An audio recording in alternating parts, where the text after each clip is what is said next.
Good evening to my fellow Snyder fans. Tonight I had one hell of a live stream chat with Hold My DualShock and hashtag sell Snyderverse to Netflix founders Skywalker the Jedi got to join, and I was glad I finally got him to respond to my request on how dire and how important it is that we get Brainiac to be the villain for the long overdue live-action Man of Steel sequel. Because really, the longer the executives in Hollywood and their shareholders keep holding Brainiac back from appearing in a live-action film to go up against Superman, the more impatient we all grow. Now, I know there are lots of people out there who are more focused on combating back against DEI and ESG.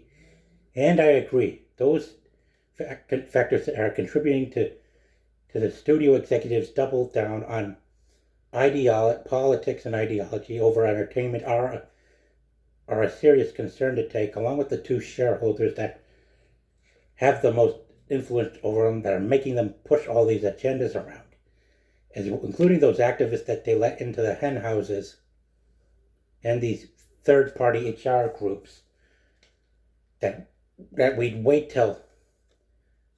until at sometime after 2030 to fight.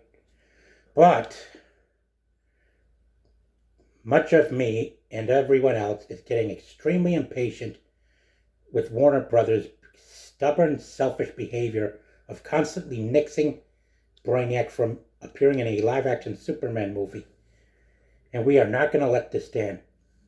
I certainly would not want that to happen at the cost of Superman being race swapped, or with the cost of Brainiac being gender swapped, or anything else that's irritating, such as transwashing, dwarfing, or anything that makes him so deviant and lame, like we saw in Smallville, or even worse. We want them to look exactly like as we see here in the comics and the live-action film, which I would like to call Man of Steel 2 Fury of Brainiac, as assurance that it's a live-action movie that will have Brainiac as we want, as we've been long waiting. And also,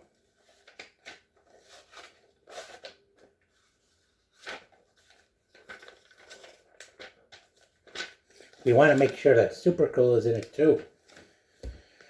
Heck, and I don't care if Sasha Kai reprises her role, as long as we do get a live adaptation of this story factored into Man of Steel 2.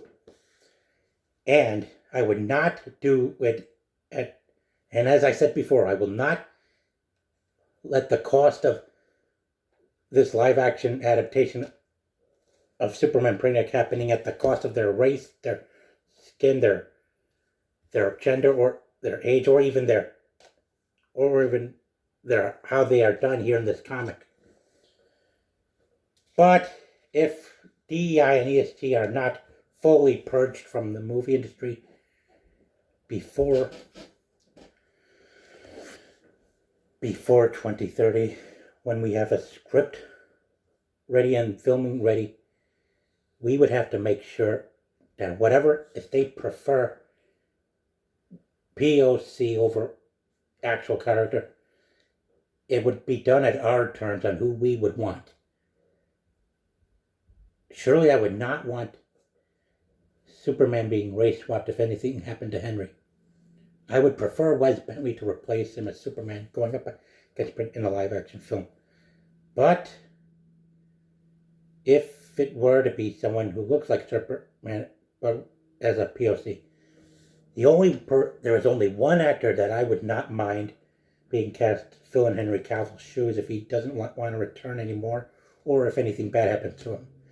It is the actor from the Rebel Moon films who appeared in Supergirl and in Krypton, Staz Nair, Russian, Indian, British actor. He would be the only exception in my book that has the qualities of playing Superman in a live-action film. I mean, I wouldn't mind him being cast as Superman going up against Brainiac, as long as nothing else goes wrong. Heck, and I'd like to make sure they get Silver Banshee done right too. I want Anne Hathaway, or the actresses I want that, or to choose for a Silver Banshee in a live action film is either Anne Hathaway or Rebecca Hall. Whoever fits the character perfectly. And for Brainiac, I would prefer Benedict Cumberbatch or Dave Bautista to play him in the live action film. Once we restore the Snyderverse, we must make sure that casting goes well and it does not get botched by these DEI hacks in the studios who we've really got to get rid of, along with the ESG and the hacks and all DEI related groups and AI material. Because we are tired of all the goddamn gatekeeping that's been going on for years, since the 80s.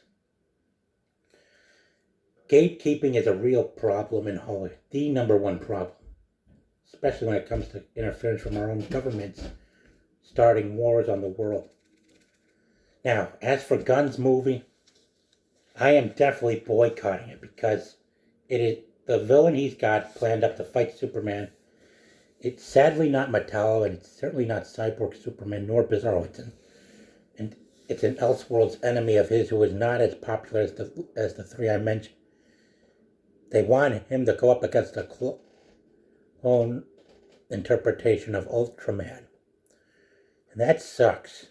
Really sucks that they would go so far to ignore the source material and just rip us off with whatever they feel like.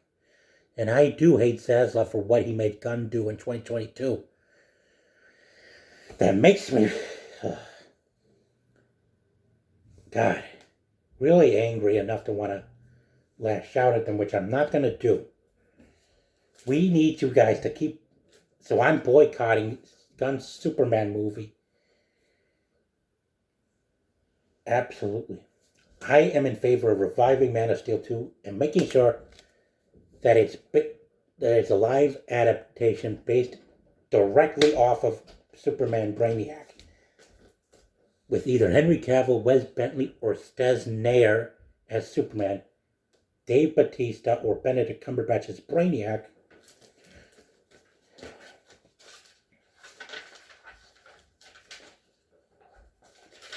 Sasha Calle or Madison Eastman for Supergirl, and either Anne Hathaway or Rebecca Hall as Silver Banshee. Now, as for Lois, I don't mind. I wouldn't mind Amy Adams returning or being replaced by either Rosa Salazar or perhaps Layla Loren from Power.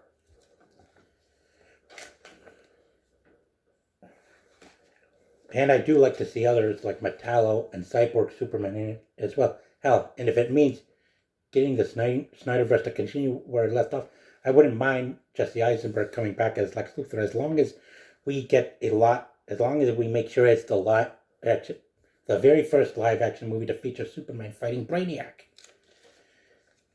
Because really, people are growing completely impatient with all the arrogance and with all the political trolling. We have got to fight back against the censorship gatekeeping machine in Hollywood. They have got to stop holding back on this. No matter how complex Brainiac's ship looks or how complex he is, with these cords on his head and with all the worlds and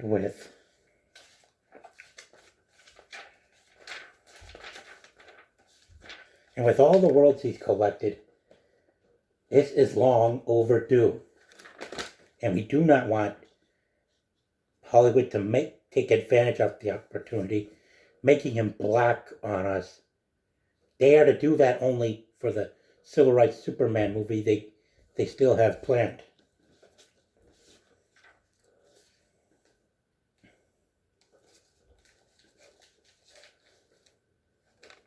And if they feel, if the whole world, if most of the world gets neural links put in their heads, and if they find these cords on Brainiac said to be a problem, they can just make him wear a cowboy hat instead of gender swapping or dwarfing him or constantly altering him or constantly rejecting him from from being in the movie. We are sick and tired of it. And of course, we should always be aware of what's coming next, because I assure you, Warner Brothers will get extremely dirty by the time the pressure put on the studios goes up in wake of Zack's 2 Rebel Moon movies getting their director's cut versions released. They will get dirty, so be aware. The first time we ever got to see a comic-accurate live adaptation of Brainiac was in Krypton, and we owe it to Man of Steel writer David Goyer for helping do what the studio has been too stubborn to do over 40 years. And it also marks the 40th anniversary of the first Superman movie in '78 as well, that Brainiac finally made his live action debut. So don't give up, my fellow Snyder fans. Make sure you keep buying the comics featuring these 2 villains, Brainiac and Silver Banshee, as well as buying this, the storyline Superman Brainiac, which is what we want Man of Steel 2 to be directly based off of. And make sure you keep up fighting back against these evil ego machines. If we are to make sure we get a live action movie featuring these 2 fighting each other and not being so completely different from what they look like here in the comics, as well as making sure we protect Silver Banshee and Supergirl from being completely deviated from their source material versions, because we are tired of all the goddamn subversionism in our comic book fandoms. We want it to stop.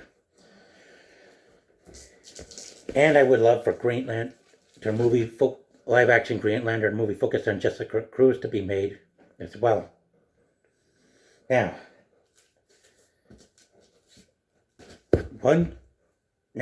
in the meantime, we also gotta be sure to survive what's coming in the coming years, so that we live to see this become a live action movie reality. So keep on fighting, my fellow Snyder fans. Make sure you subscribe to Hold My DualShock and Skywalker the Jedi, including Aaron Fisher and the 4KO, for more updates on what's going down on the Snyderverse, including Rogue Sarge, and be sure to subscribe to my channel, Avengers Rising. There's a lot we have to do to fight back against the gatekeepers and the censorship in Hollywood that will finally break this goddamn gap, this goddamn impasse that's been going on for 40 years since Superman 3.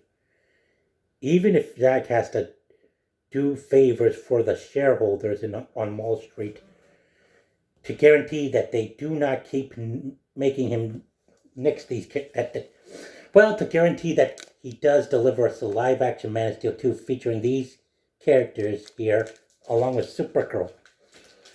It's been long overdue, and we are goddamn sick and tired of putting up with all the cake. Plus, they ought to make sure to include Metallo, Cyborg Superman, and have Harry Lennox and Shin Kai come back as Martian Manhunter and Ryan Choi. They owe those 2 big time for what they've done in 2017.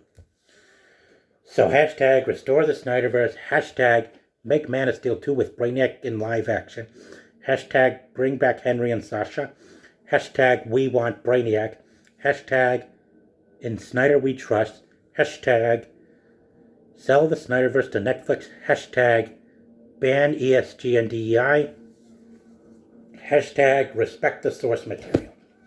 Thank you. Oh, and one more thing. If we do get Staz Nair cast as Superman, replacing Henry, I do not want them doing it for the sake of identity politics. I want to do it to make sure we keep the character's portrayal close as near to the source material as possible. And we want to make sure he does stick with doing what the character is known for in the comics. Both his normal life as Clark Kent and his superhero life as Superman. Trust me, and I say again, some of us may want Staz Nair to be cast for Superman in case DI and ESG don't go away soon at a time where we are constantly hungry and desperately demanding a live-action Superman versus Brainiac movie like Man of Steel 2 to be made immediately. Because really, we do not want to keep being forced to wait forever and ever for that time to come. And we don't want this to keep going on any longer than 50 years. And at the same time where we do not want to risk having these characters being fundamentally deviated from the comics. We want to make sure they look exactly like the characters from the comics, or at least make sure they look close as near to what they look like in the comics, and not go changing them in a way that irritates people, because that is what's got to stop.